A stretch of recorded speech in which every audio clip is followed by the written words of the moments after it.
Olá, bom dia. Eu sou Patrícia Caldeirão e começa agora mais um Jornal da Manhã Entrevistas Especiais de sábado. Muito obrigada por estar comigo aqui nessa companhia direto da Jovem Pan. Você pode me acompanhar pelo YouTube, por nossos tocadores de podcast e também pelas nossas redes sociais. A minha entrevistada de hoje é a doutora Renata Citônio. Ela é dermatologista e nós vamos falar como o estresse pode ocasionar várias doenças na pele. É uma série realmente de doenças, né, doutora Renata? Bom dia, obrigada pela participação da senhora, viu? Bom dia, Patrícia. Eu que agradeço.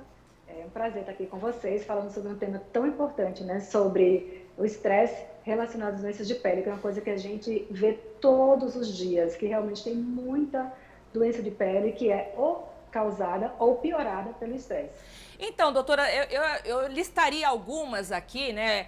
Problema de acne, queda de cabelo, seborreia, oleosidade de pele, psoríase. Mas eu queria que a senhora me explicasse um pouquinho o que é essa relação mental, né? Estresse, depressão, ansiedade, tem a ver, está relacionado com as questões de problemas de pele.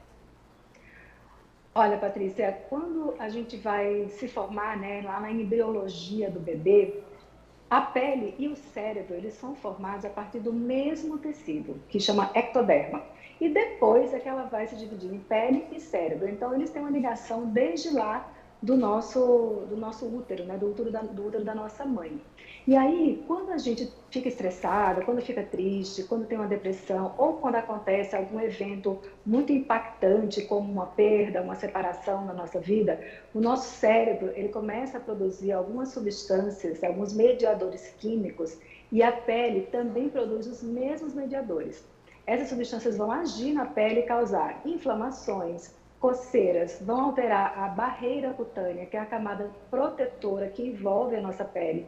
E isso, nas pessoas que têm já uma tendência, né, você precisa ter uma tendência genética a ter determinado tipo de doença, pode fazer com que surja essa doença, como, por exemplo, uma coceira, uma urticária, né, pode surgir por o estresse. Então, mediadores do cérebro vão lá na pele e ativam esse mecanismo da coceira, da urticária, assim como da acne, dermatite seborreica, psoríase e todas essas aí que você citou. Então, existe uma causa fisiológica mesmo. Agora, doutora, eu imagino que depois da Covid, o consultório deve ter dobrado aí o número de Com pacientes certeza. reclamando, né? Eu mesma tive uma queda de cabelo que eu nunca tinha tido em todos os meus 48 anos de vida, juro. Uma quantidade de Já cabelo. imagino. Eu fiquei com buracos assim no meu couro cabeludo depois da Covid. Eu sei que ainda existem pesquisas, né, que relacionam realmente essa questão da Covid com a queda de cabelo. Tem alguma pesquisa nova que a senhora possa cravar realmente que isso tem relação? Tem toda a relação, né? Não só o estresse da época da pandemia, da Covid, né? Toda aquela mudança no estilo de vida, tem relação com um tipo de queda, que é o eflúvio telógeno, né? Que é uma queda temporária, difusa do cabelo, mas a própria infecção por Covid-19, como outras infecções, como uma gripe, uma dengue, uma diarreia, uma pneumonia, uma doença mais séria, né, que acaba precisando de nutrientes do nosso corpo para combater aquele determinado agente, vão fazer com que 2 a 3 meses depois dessa doença haja uma queda de cabelo muito intensa. Por quê? Porque esses nutrientes eles foram captados pelo organismo para combater aquele agente. E aí o cabelo, para o nosso corpo, ele é considerado como supérfluo, digamos assim, né? Porque a gente pode viver sem cabelo, mas a gente não pode viver, por exemplo, sem coração. A gente não pode viver sem cérebro. Então, esses nutrientes são todos alocados para esses órgãos mais nobres e o cabelo vai ficar fraco e depois de 2 a 3 meses da infecção, ele vai cair. Isso já é conhecido com vários tipos de infecções, né? Vários tipos de doenças. Só que na Covid, a diferença é que ele vem um pouco mais cedo, né? Ele vem aí depois de 1 mês, 2 meses, depois da infecção por Covid. Então, isso foi muito frequente depois da pandemia, depois das Covids, né? A gente teve um aumento muito intenso de queda de cabelo, como você falou, realmente, como a pessoa nunca tinha tido na vida, né? De ficar com o cabelo muito ralo, com falhas no couro cabeludo, mas que vão recuperar depois, né? Dependendo de alimentação, estilo de vida, né? E também de tentar reduzir um pouquinho esse nível de estresse, que é muito difícil, a gente sabe, Mas a gente tem que tentar algumas alternativas para que esse nível de estresse seja reduzido, que ajuda também na recuperação do cabelo. Agora, doutora, é interessante, né? Eu queria ainda continuar nesse tema do cabelo, porque também houve uma coincidência no meu caso, que eu entrei na menopausa junto com Covid, junto com estresse, junto com ansiedade. E eu realmente, a natureza do meu cabelo não é dessa, tão rala e tão fininho, eu tenho mais cabelo, né? Só que eu queria entender se essas questões hormonais também contribuem para que a gente modifique, principalmente nós mulheres, tenhamos essa modificação hormonal e o primeiro afetado é o cabelo, é isso mesmo? Nossa, Patrícia, que bom que você entrou nesse assunto, né, tocou na questão da menopausa, como ela pode afetar as mulheres. Você tem toda a razão. Afeta muito o cabelo, a gente tem uma redução do diâmetro do fio, então o cabelo vai afinar no processo tanto de envelhecimento, né, quanto da própria menopausa. Nós somos mulheres seres hormonais e a menopausa o que que é? Quando a gente começa a diminuir a quantidade de estrogênio no nosso corpo, né? Então você vai ter sim repercussões nos folículos do cabelo, vai diminuir a espessura do fio e a gente vai ter sim uma redução tanto do volume quanto do espessamento desses fios. Então a menopausa ela acontece 12 meses depois da última menstruação, aí você pode decretar, né, que a mulher está na menopausa, mas até 8 anos antes, a mulher já pode começar a sentir alguns sintomas de menopausa, e entre eles, a mudança dos cabelos, né? Então, isso é uma coisa muito frequente, e eu acho que existe pouca informação sobre isso, eu fico muito feliz de você ter entrado nesse assunto. E eu tenho vários casos para contar aqui, a gente poderia ficar a manhã toda aqui conversando, mas eu tenho uma amiga que ela desenvolveu a tricotolotomia, Trico, tricotilomania? Pronto, que ela começou depois da pandemia a arrancar o cabelo. Então ela puxava e também já não está mais nascendo nessa região onde ela começou a arrancar os cabelos. E a gente sabe, né? A gente tem aqui o Não Pira e Respira, que é o meu programa sobre saúde mental. A gente está hoje gravando aqui para o Jornal da Manhã entrevistas, mas no Não Pira e Respira eu já trouxe vários especialistas que afirmam que realmente essa doença tem toda a causa e consequência por conta também da depressão, da ansiedade, do estresse, desse corre-corre maluco. Como vocês, dermatologistas, enxergam isso?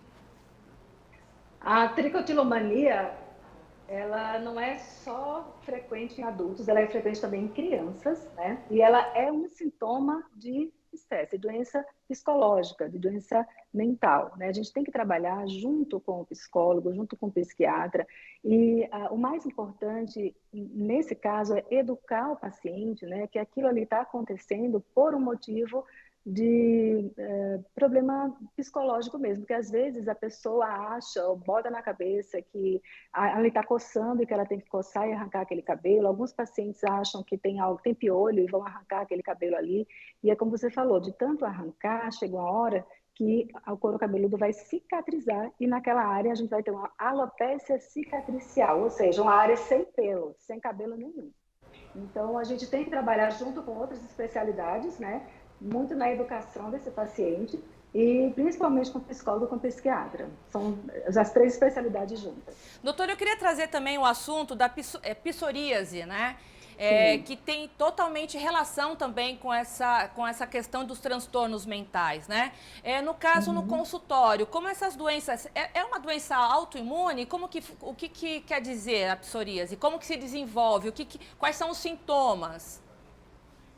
A psoríase ela é uma doença genética, né? Para você desenvolver psoríase, você tem que ter o gene que vai determinar que apareçam lesões na pele, que são placas vermelhas que descamam, né? É uma escama prateada, muito comum nos joelhos, nos cotovelos, no couro cabeludo, principalmente na nuca e aqui na implantação da frente dos cabelos, né? Então, é uma doença não contagiosa, isso é muito importante a gente falar, que psoríase não pega. Para você ter psoríase, você tem que ter o gene da psoríase. E é uma das doenças dermatológicas mais relacionadas ao estresse.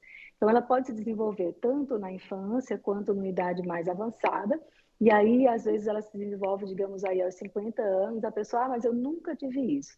Mas tinha o gene, e aí, de repente, por algum fator na maioria das vezes emocional, né, que pode ser, como a gente conversou antes, numa perda, por algum falecimento de um ente querido, a separação, problemas financeiros. Então, a pessoa tem aquele impacto, né, do estresse, aí começa a produzir hormônios e outros mediadores inflamatórios, tanto no cérebro quanto na pele, e desenvolve a psoríase nesses locais, né? Pode ser nessas regiões ou no corpo todo. A psoríase coça? Na grande maioria das vezes, não coça. A psoríase que geralmente coça é a psoríase do couro cabeludo, da nuca. Mas no corpo, a psoríase não costuma coçar. Doutora, além de todas essas doenças que nós relacionamos aqui, qual é a mais frequente que a doutora atende no consultório? Doenças sem relacionadas dúvida, a mais frequente doenças... acne, as duas mais frequentes. Vou falar duas mais frequentes, porque eu acho que não dá pra gente dizer que uma é mais que a outra, né? Que é a acne e a queda de cabelo. Essas duas realmente são as mais frequentes e as que mais incomodam, que a gente mais recebe no consultório, né? A acne, hoje em dia, a gente sabe que não afeta só adolescentes, ela afeta adultos. Eu tenho pacientes de 40 até 50 anos que ainda têm lesão de acne e elas estão muito relacionadas com o emocional. Então, essas duas são as campeãs. Doutora, tem aquela outra doença, eu me esqueci o nome, mas as pessoas, geralmente, aquelas placas vermelhas que a pessoa, quando fica muito nervosa, sai no peito, sai nas pernas, nos braços. Eu esqueci o nome. Rosácea. Pode. Tem a rosácea. A rosácea ela acontece só na face. Qual que é a outra? Acontece na região central da face, então nariz, nas bochechas. Pode acontecer também no queixo. E ela tem também relação com o estresse, mas ela ocorre só na face e nos olhos, né? Existe a rosácea ocular também. Quando a gente tem placas espalhadas no corpo, isso geralmente está relacionado à urticária. E a urticária, existe a urticária por ansiedade, né? Então, o corpo pode ficar cheio de placas, coçando, inclusive. Tá me ouvindo, doutora? Coceira. Tá me ouvindo? Oi, agora tô. Eu interrompi a senhora porque, na verdade, tem até algumas urticárias que são chamadas de urticárias nervosas, né? Que elas desenvolvem justamente quando a pessoa está com esse estado emocional mais exacerbado, né? Então, as pessoas, elas desenvolvem essa urticária e que coça, nesse caso, coça, né? Coça muito mesmo. Não é o tipo mais frequente de urticária, então quando a pessoa tem um sintoma de urticária, está com essas placas vermelhas altas coçando, é importante que outras causas sejam inicialmente descartadas, como o uso de alguma medicação, né, algum alimento, mas descartando-se todas essas possibilidades, a gente tem sim que pensar na urticária emocional, né, na urticária nervosa, que pode se manifestar quando a pessoa tem algum estresse mais forte, né? Tem algum impacto emocional mais forte, sim. Agora, caspa no cabelo, doutora. Caspa também tem questões de fundo emocional? Tem, sim. A dermatite seborreica, né? A dermatite seborreica, que é o nome científico da caspa, que pode acontecer também nos lados do nariz, nas sobrancelhas, entre as sobrancelhas, nos homens, na barba e na região do meio do peito, né? Que a gente chama na região external. É a mesma coisa, é tudo a dermatite seborreica, que vai descamar, vai muitas vezes coçar o couro cabeludo, ela tem muita relação com o estresse, então em adolescentes a gente vê muito em período de provas escolares, eles desenvolvem muita dermatite seborreica, e tem também relação, e isso é muito importante a gente pontuar, com a água quente, né? Banho quente também vai piorar a inflamação dessas áreas do couro cabeludo e da pele, e vai também aumentar a descamação e a coceira da dermatite seborreica. E, de novo, né, medidas anti-estresse são essenciais. Então, é justamente essa pergunta que eu queria fazer agora, né? Quando a senhora recebe esses casos em consultório, geralmente quais são os tratamentos que são indicados, até tratamentos caseiros, como a senhora falou agora, né? Não tomar banho muito quente, para não inflamar ainda mais aquela região, fazer uma atividade física, alimentação, que também a gente já sabe que tem tudo a ver, mas tirando essas receitas domésticas, o que a senhora frequentemente direciona para esses pacientes? Quando se entende que é de fundo emocional? Quando é de fundo emocional, na verdade assim, né? A gente vai ter uma terapia específica para cada tipo de doença. Então eu vou tratar a psoríase de um jeito, o vitiligo de outro, a dermatite seborreica de outro jeito, né? A dermatite seborreica geralmente a gente vai usar Shampoos com ácido salicílico, né, com antifúngicos, que apesar de não ser um fungo, o antifúngico trata muito bem a dermatite seborreica.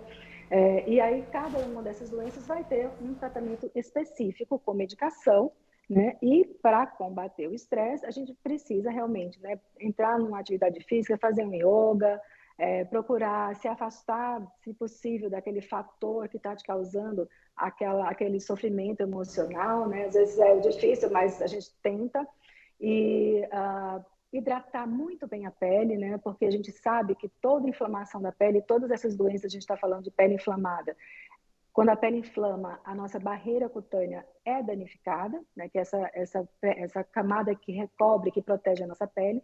E por essa barreira cutânea estar danificada, a gente precisa hidratar a nossa pele com hidratantes à base de glicerina, à base de ceramidas, algumas vezes de ureia também, para que a gente tenha uma pele mais fortalecida que consiga combater de forma mais eficaz esses problemas, essas doenças de pele.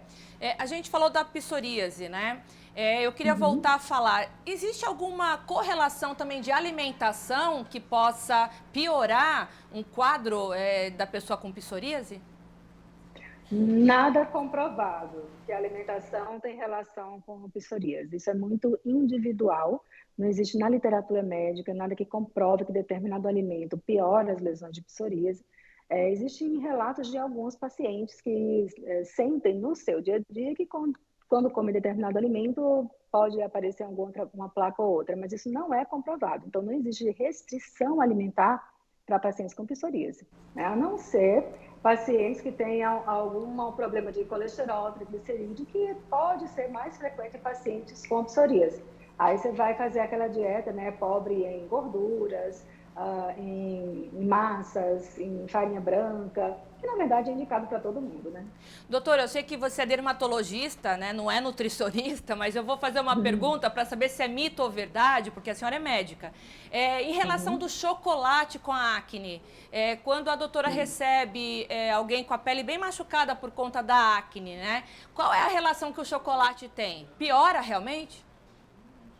Aí a gente já tem alguma evidência científica, sim. Na verdade, não é especificamente o chocolate, mas existe relação do açúcar, do leite e da caseína também com o aparecimento de acne, né? O açúcar e o leite, por eles terem um alto índice glicêmico, eles vão aumentar muito a nossa insulina quando a gente ingere esse tipo de alimento, e a insulina tem relação na formação da acne. Então, não só o chocolate, como os doces e o leite também podem estar associados com o surgimento de acne. Então, se a paciente chega ou o paciente chega com muitas lesões de acne, tem no hábito alimentar, né, de comer muito chocolate, muito doce, muito leite, eu vou pedir realmente para ou reduzir ou retirar completamente aquele alimento, porque isso pode estar piorando ou dificultando o tratamento da acne.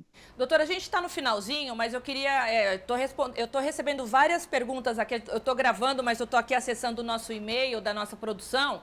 E Tá? as mulheres querem saber em relação à menopausa. A gente falou sobre queda de cabelo, né? A gente sabe que na menopausa a pele também fica muito ressecada, né? Além de Uhum. queda de cabelo, pele ressecada, o que na área dermatológica acontece ainda mais com as mulheres nessa fase e por que é tão importante fazer a reposição hormonal? Então, durante a pele toda muda na menopausa, né? E lembrar que, assim, não é só na menopausa. Porque quando a gente fala em menopausa, a gente já tá pensando aí numa mulher de 50 anos, 51 anos, que geralmente é quando a menopausa se instala, que já passou um ano sem menstruar. No entanto, o período do climatério, que antecede a menopausa em 6, 8 anos, mais ou menos, é um período onde já se iniciam essas modificações, né? Então, o ressecamento da pele, aumento de rugas, perda do colágeno, isso é muito importante porque impacta muito a autoestima das mulheres.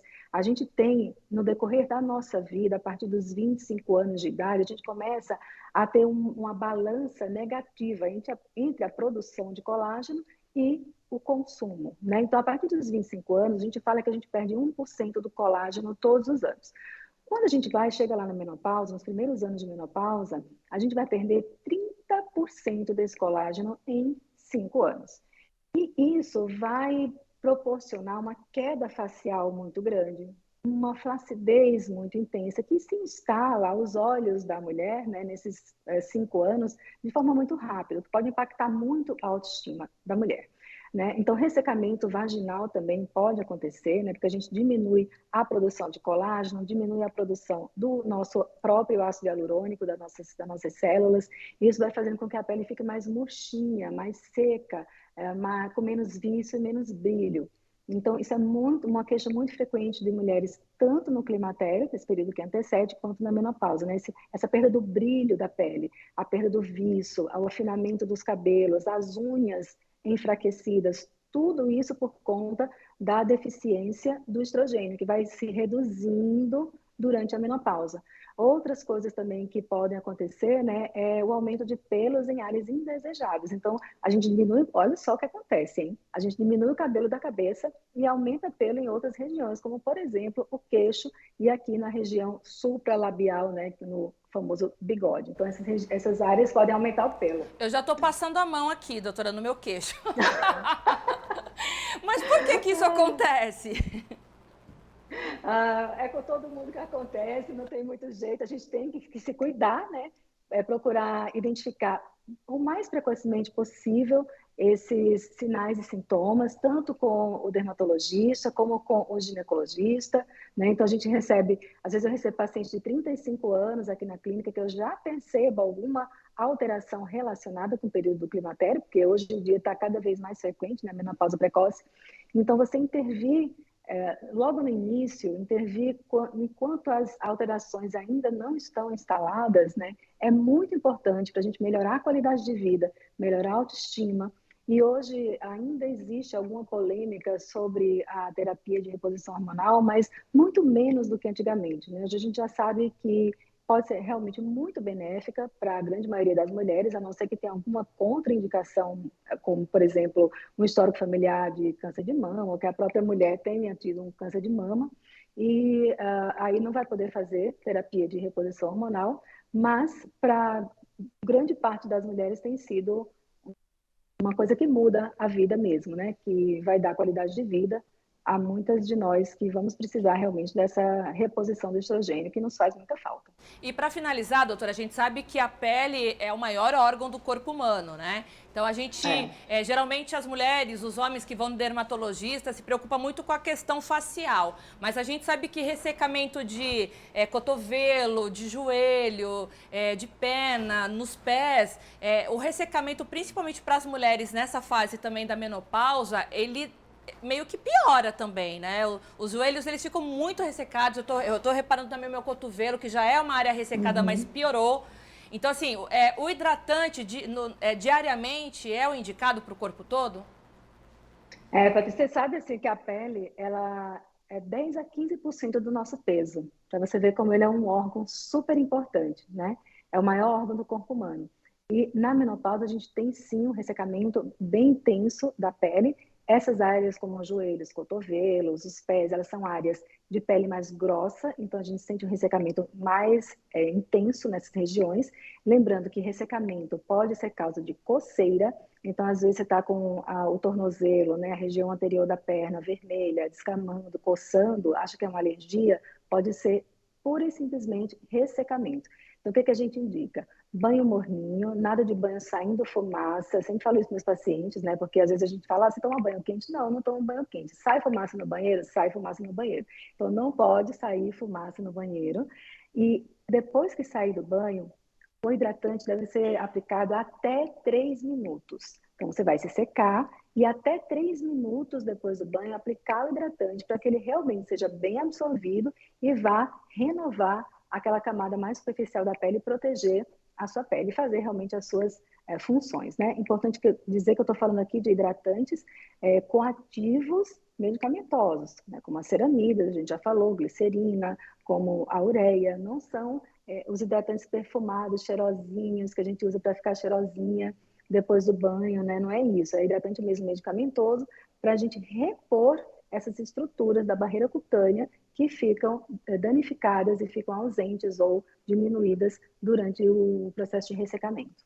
Doutora, o seu consultório é em São Paulo, eu sou de São Paulo, mas estou morando aqui no Ceará já tem 15 anos, né? Então Que delícia! a gente sabe que em São Paulo a gente tem que tomar banho quente porque aí é frio. Mas quando eu vim para cá, a primeira coisa que eu percebi é que a maior parte assim das residências não tem um chuveiro elétrico, porque o chuveiro aqui faz muito calor, então o cearense gosta de tomar banho gelado. Então, gelado. As cearenses estão com a pele bonita por aqui, viu? Pois é, além do banho gelado, tem a umidade do ar que é muito mais baixa, muito mais alta, né? Exato. Então a pele agradece. Doutora, muito obrigada pela sua participação aqui. Acho que deu para a gente falar bastante coisa aí na área de saúde. Eu sempre trago especialistas. Eu gosto, claro, da gente falar um pouquinho sobre a vaidade que a dermatologista pode oferecer, né? Enfim, mas falar de saúde nessa área é muito importante e às vezes a gente esquece, né? Então, muito obrigada pela sua participação no nosso programa. Obrigada eu, Patrícia. Adorei nossa conversa, foi ótimo. E estou à disposição, sempre para mais dúvidas. Eu vou encerrar, mas eu peço para a doutora ficar aí comigo rapidinho, que eu vou para um rápido intervalo, mas volto daqui a pouquinho. Não sai daí. Sou muito fã do trabalho dele, de entrevistar o Dr. Léo Freiman, ele que é psicoterapeuta, palestrante internacional, escritor e autor da metodologia OOPE. Ele vai me explicar o que é essa metodologia. Mas por que eu convidei o Dr. Léo Freiman? Porque ele deve estar em todos os grupos de pais e mães das escolas do Brasil, depois de uma postagem que ele fez ontem, por conta desses atentados, né, que têm ocorrido aí no Brasil todo, depois desse massacre em Blumenau. Dr. Léo, a gente já se falou aqui nos bastidores, eu sou muito fã do seu trabalho, muito obrigada pela sua participação aqui no meu programa, viu? Obrigado, Patrícia. Eu que fico muito feliz, se é que eu posso usar essa palavra, de poder, de alguma forma, como psicoterapeuta, como educador, contribuir com algum acolhimento, alguma serenidade, alguma inspiração do que nós podemos fazer nesse momento tão difícil, né, nesse Brasil. Doutor, eu vi a tua postagem, tinha compartilhamento em vários grupos de mães e pais. Eu achei espetacular, porque nesse momento, nós que somos mães e pais, eu, por exemplo, estou levando meu filho para a escola, eu só volto para casa, eu vou para o trabalho depois que eu vejo o menino entrando na sala de aula. Então, já tem um grupo de mães e pais indo para a direção, para colocar cadeado aqui, levantar portão ali. Só que a postagem do senhor fala totalmente diferente, né? Que a gente tem que tentar agora visualizar a questão do amor, a questão das boas conversas, porque nada disso vai adiantar um cadeado no portão, né? Para quem não assistiu a postagem do senhor, conta um pouquinho o que o senhor quis dizer.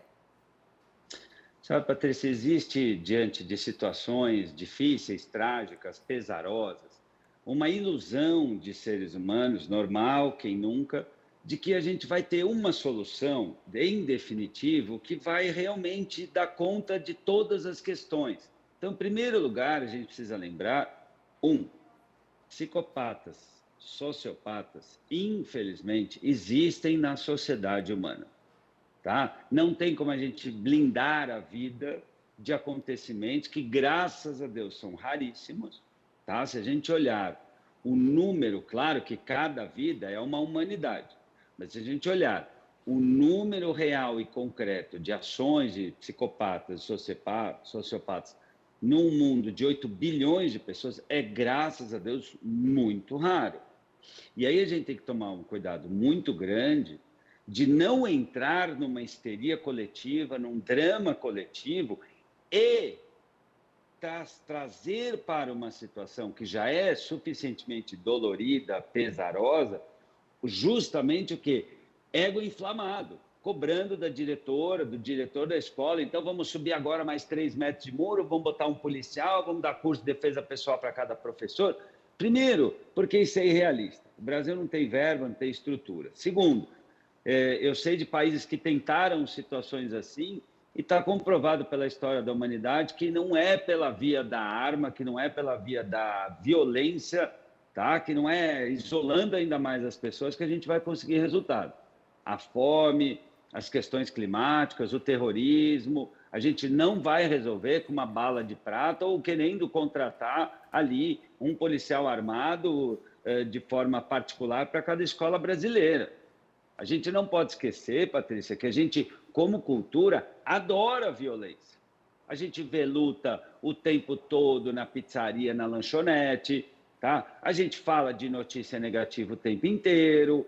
A gente hoje transformou os próprios estádios em arenas, os games mais vistos, as séries de televisão mais vistas, muitas vezes tem a violência. Então, assim, a gente vive num mundo, num país extremamente violento, é o país mais perigoso para a população trans, é o país mais perigoso para mulheres no mundo. Então, assim, vamos entender, primeiro de tudo, que a gente vive um Brasil que adora a violência.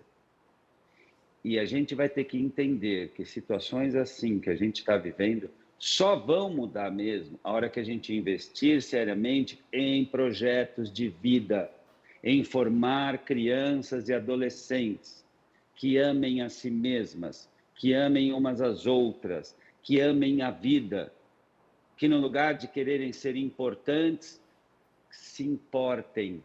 É disso que se trata. Você até falou da metodologia OP. É um trabalho que eu tenho há mais de 20 anos, está presente em mais de 20 escolas desse Brasil, mais de 1 milhão de alunos já nas escolas públicas, que busca o quê, Patrícia? Construir a certeza de que a vida vale a pena. Inspirar cada criança, cada jovem, você que está nos assistindo agora, a sermos defensores, guardiões da certeza de que a vida vale a pena e que a única arma contra a dor é o amor. Amor a si próprio, amor ao outro, amor à vida. Porque a felicidade, Patrícia, ela não é a ausência de dor ou tristezas. Nós todos estamos de luto. A gente está falando agora dos últimos acontecimentos com as crianças, mas e a professora que foi atacada? E tudo isso não é novo. É que, claro, agora tomou uma proporção enorme, né? Porque foram 2 fatos contíguos que aconteceram muito próximos. São 2 tragédias horrorosas, não tem nem palavra para descrever a monstruosidade desses atos, mas a gente já vive uma violência nas nossas escolas de há muito. Uma escola esvaziada, que não tem apoio, professores que não têm o menor apoio da família. Na enorme maioria das escolas brasileiras, o professor toma carteirada de pai e mãe, toma xingo de pai e mãe, só toma cobrança de pai e mãe. É a minha próxima pergunta, inclusive. Porque, não querendo interromper o senhor, mas entrando... Não, estamos aqui para conversar. Eu estou entrando no debate porque eu sou da década de 80, né? Eu sou da época que o meu pai e minha mãe diziam o seguinte: vá para a escola porque na escola é o teu segundo lar, a tua professora é a tua segunda mãe, o teu professor é o teu segundo pai, respeite por senhor e senhora.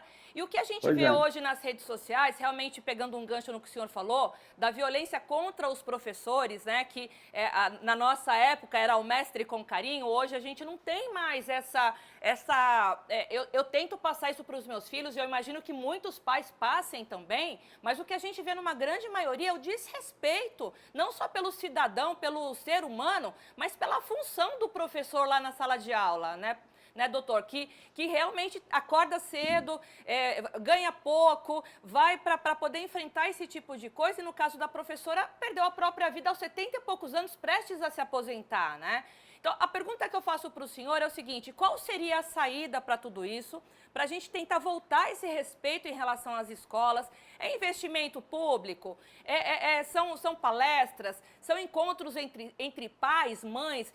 Como fazer com que essa relação seja mais sadia, doutor? Bom, vamos lá. De novo, não tem uma única solução, não é um único fator, mas eu posso te apontar aqui 4 fatores que poderiam colocar o nosso país num outro patamar, em termos de educação, não só formal na escola, mas informal, como atitudes de um povo. A primeira delas, volto a dizer, é fundamental a presença de aulas sistemáticas de competências socioemocionais e de projetos de vida para professores, para alunos e para as famílias. Não existe educação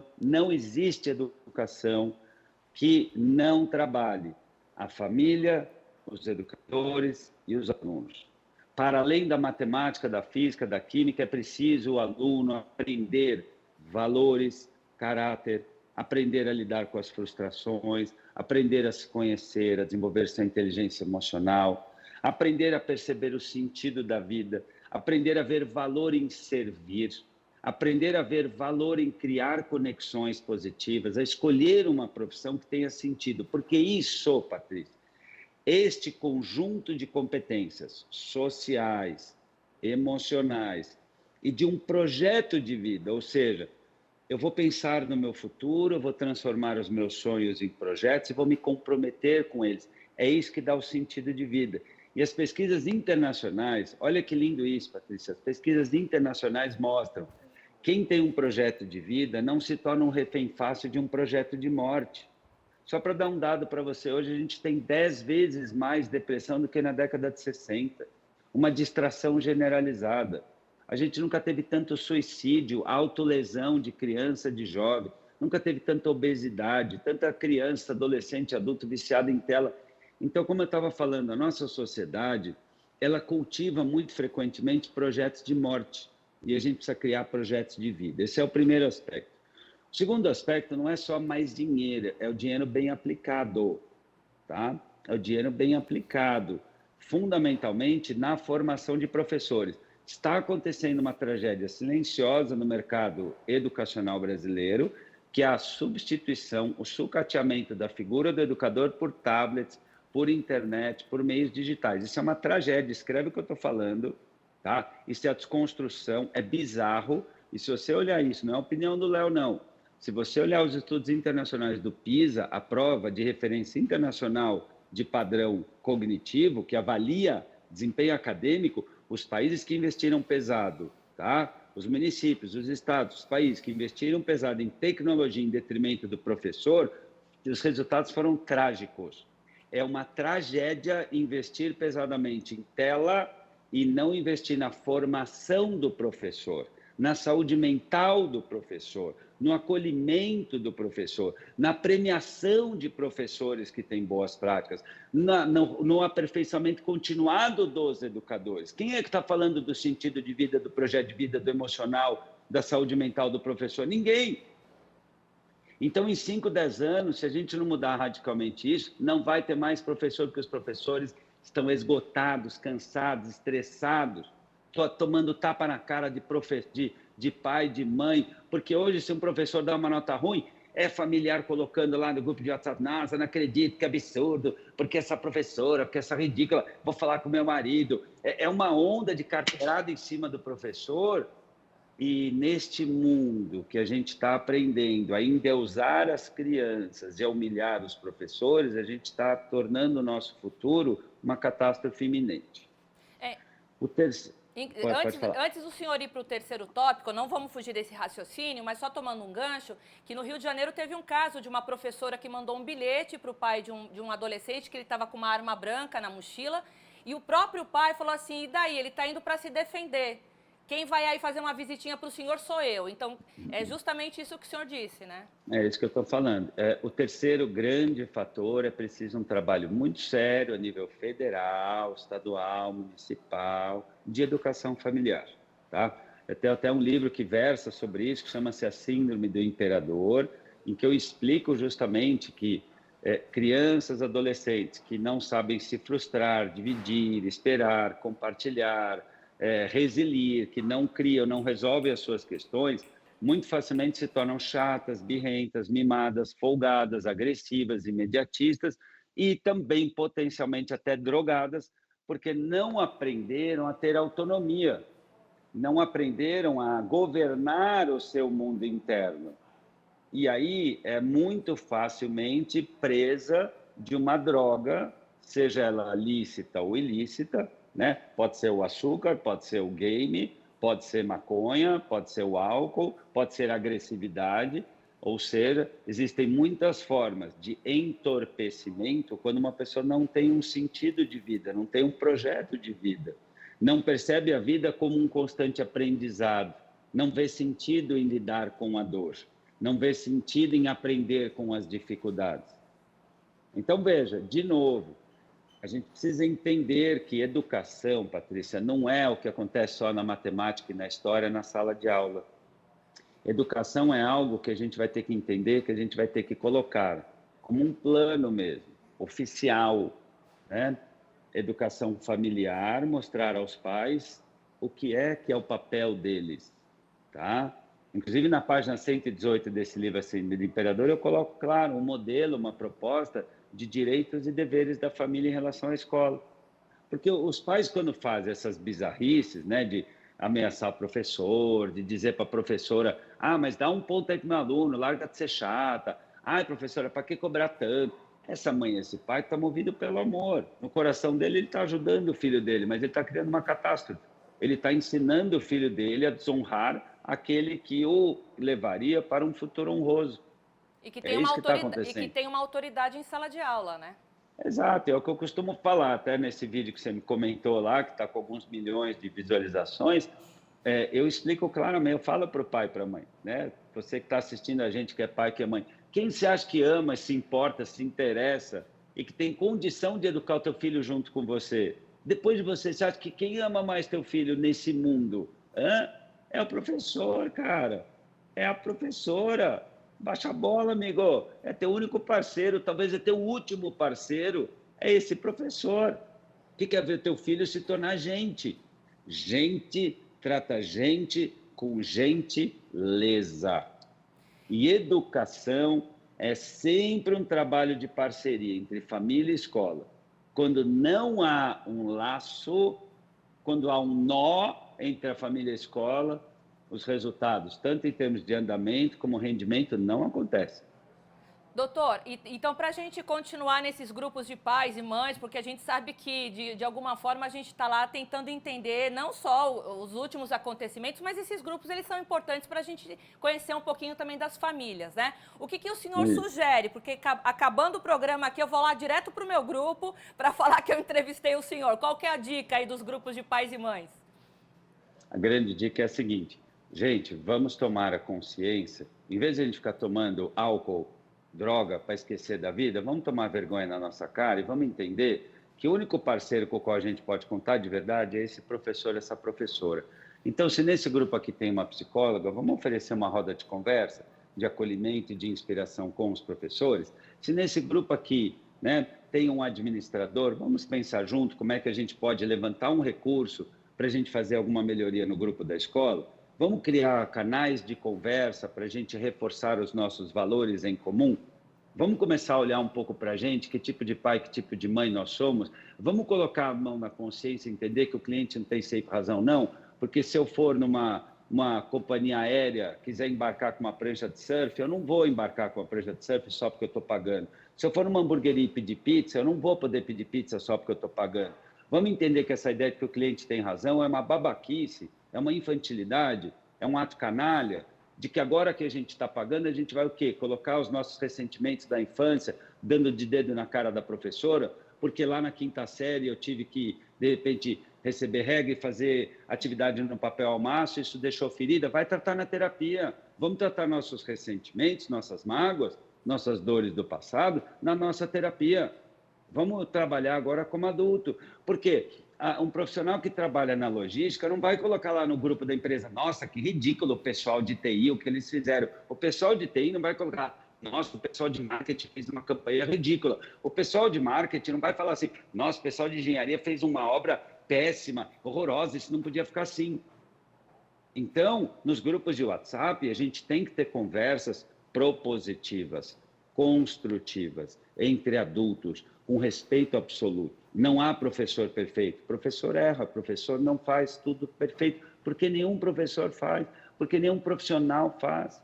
Não há profissional que não cometa erros, que não tenha o que melhorar. Então, vamos criar um comitê de pais que vai começar a compartilhar. Por exemplo, tem um pai que é filósofo, vou trazer ali uma contribuição sobre o sentido da vida.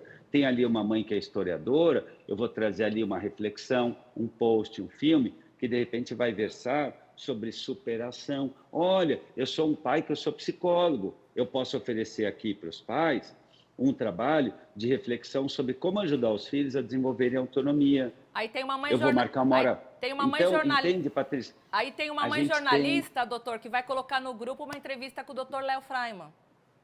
Boa! Então, a gente pode ter, veja, eu acredito muito, eu fiz mestrado sobre essa temática, trabalho como psicólogo há 30 anos e há 20 anos, Patrícia, Quando eu inventei a metodologia OP, que trabalha a formação de projetos de vida, a gente sempre cresceu, porque a gente sempre trabalhou e continua trabalhando com esse tripé: formação continuada de professores, formação continuada de valores, caráter, de resiliência, de projetos de vida com as crianças e adolescentes, e formação continuada dos pais e mães. E hoje em dia, claro, os avós, que muitas vezes são os entes que estão cuidando de verdade de crianças e adolescentes.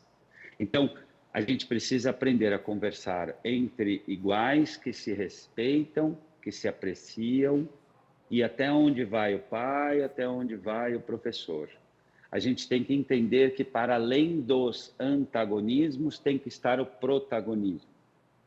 A gente tem que aprender a entender que a vida é imperfeita e será cada vez mais. O mundo que a gente se dirige, Patrícia, vai ser cada vez mais complexo, competitivo, desafiador, acelerado e exigente.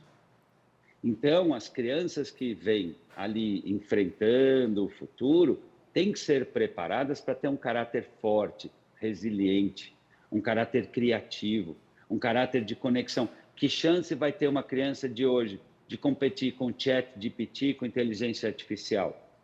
Nenhuma, se ela não for humanizada, se ela não souber fazer boas relações, se ela não tiver empatia, se ela não tiver criatividade, se ela não aprender a olhar no olho, se ela não souber esperar, se ela não souber perseverar.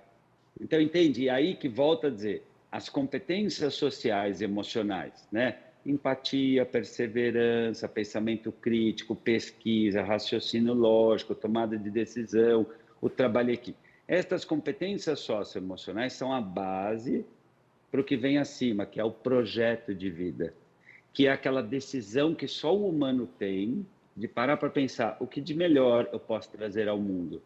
Porque sabe, Patrícia, eu vou te contar uma coisa que a ciência, a Bíblia já traz há muito, né, e que a ciência hoje está confirmando, é dando que se recebe, né?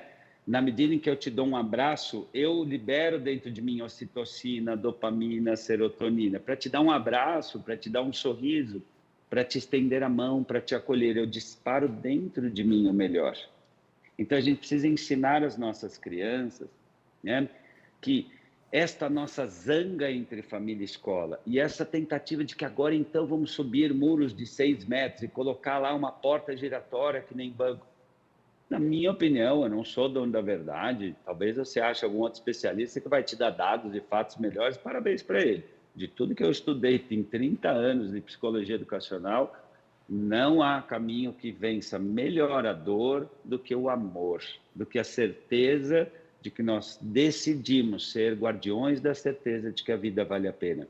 A vida é imperfeita, a vida é dolorida. Porque olha que lindo, Viktor Frankl, o criador da logoterapia, que é a base da metodologia OP, ele nos ensina o seguinte, e veja, ele é um sobrevivente de Auschwitz, um campo de concentração nazista, um homem que passou ali no pior inferno que um ser humano pode viver.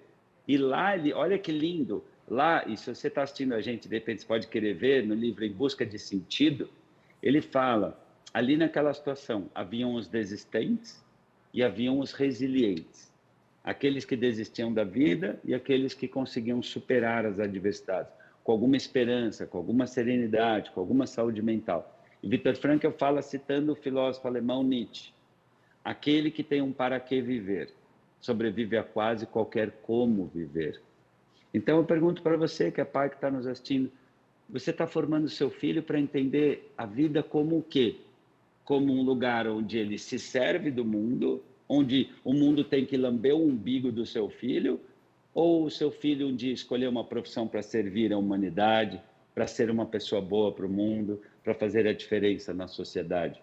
Porque o mais lindo é que saúde mental e felicidade são formadas por meio do cultivo do projeto de vida.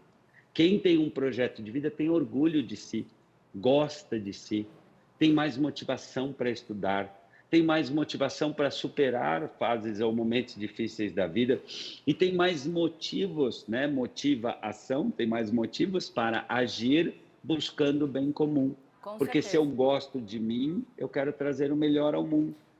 E eu não vejo outro caminho, não vejo. Eu entendo que eu entendo hoje um pai e uma mãe esteja desesperado e cobrando, policial. Eu entendo, é uma dor, óbvio, não cabe julgamento, mas estou só dizendo que essa não é a solução para as dores de um mundo tão violento. Não é. Doutor Léo, a gente está encerrando, eu tenho mais um minutinho aqui, mas eu achei interessante a parte que o senhor fala de trabalhar o caráter, o social dessa criança, ao invés de ficar lá naquele estigma, você vai ter que ser o primeiro da FUVEST, você vai ter que ir para a NASA, você vai ter que servir o colégio aeronáutico, enfim.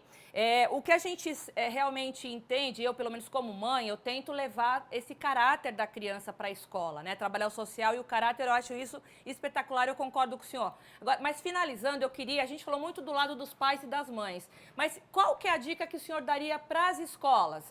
A gente tem um minutinho aqui para finalizar. Escola, mais do que nunca, está posta a necessidade de investir, sim, na qualificação de conhecimentos cognitivos, a matemática, a física e a história. Mas tudo isso vai virar um nada, ainda mais no mundo atual, se não tivermos paralelo a isso, a formação de competências sociais e emocionais e de um projeto de vida. Hoje a gente sabe que não só que é um diferencial de matrícula, é um diferencial de felicidade na comunidade escolar, para famílias, para alunos e professores, ter encontros sistemáticos e por meio de muitas linguagens e estímulos, ensinarmos que sim, a vida vale a pena, que sim, que o amor existe, que sim, a esperança tem que ser cultivada. É diante da dor que revelamos o amor. Viktor Frankl nos ensina, com isso que eu concluo, que o sentido da vida, ele se revela no ato de amor. Amor a uma pessoa, amor a uma causa, amor a um projeto.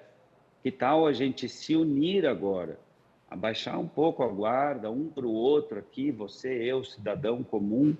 Que tal a gente estender a mão e dizer o que nós juntos podemos fazer de melhor? No que eu posso te ajudar, no que você pode me ajudar? Que tal a gente ter a coragem de pedir ajuda um para o outro? E de falar assim, olha, minhas dores, meus ressentimentos, seja do meu passado, da minha infância, eu não vou resolver dando carteirada nem tapa na cara de ninguém e nem atormentando meu filho, mostrando para ele 15 vezes o quanto ele está em risco. Não, eu preciso proteger a infância do meu filho, eu preciso proteger a infância de uma criança. Eu preciso mostrar para essa criança que o mundo é bom. E veja, as tragédias, as dores sempre vão existir, mas é infinitamente maior o número de pessoas que chegam em casa todos os dias em segurança, que abraçam seus filhos, de enfermeiras que banham seus pacientes, de cuidadores que orientam seus idosos, de professores que encantam seus alunos. Vamos reaprender a olhar a beleza do mundo. Isso não é negar as adversidades, mas é termos a coragem de sermos o farol na escuridão, porque isso só o ser humano tem. Este relógio não pode ser nada além de relógio. Nós não. Nós, seres humanos, somos o que fazemos de nós a cada escolha. O futuro não está posto, mas também muito menos condenado. Meu convite é para você lapidar as suas emoções, o seu caráter, reafirmar os seus valores e ter a coragem de dizer sim à vida. Maravilhoso. Doutor Léo, eu nunca tinha entrevistado o senhor, mas é sempre muito bom, eu acompanho o senhor nas redes sociais, eu agradeço demais ter batido esse papo. O senhor tem muitos fãs aqui, inclusive professores, donos de escolas aqui que acompanham o trabalho do senhor, então vai ficar todo mundo ansioso para poder assistir esse material. Muito obrigada pela sua participação aqui no Jornal da Manhã Entrevistas. Uma honra para mim, Patrícia. Um beijo no coração. Beijo. O amor vencedor. Amém. E até uma próxima. Bom trabalho. Até. Obrigada, doutor. Tchau. Fica com Deus. Obrigado. Fica com Deus também. Amém. Bom, o Jornal da Manhã fica por aqui. A todos que me acompanharam aqui nessa entrevista espetacular com o Dr. Léo Freiman, muito obrigada. Você pode acompanhar nos nossos tocadores de podcast, pelo YouTube, aqui pela sua Jovem Pan News e nas nossas redes sociais. A todos um excelente final de semana, mais amor, menos dor, como o Dr. Léo indicou aqui pra gente. E também, hein, essa entrevista no Não Pira, respira fundo, porque vai ficar tudo bem. Excelente final de semana. Tchau.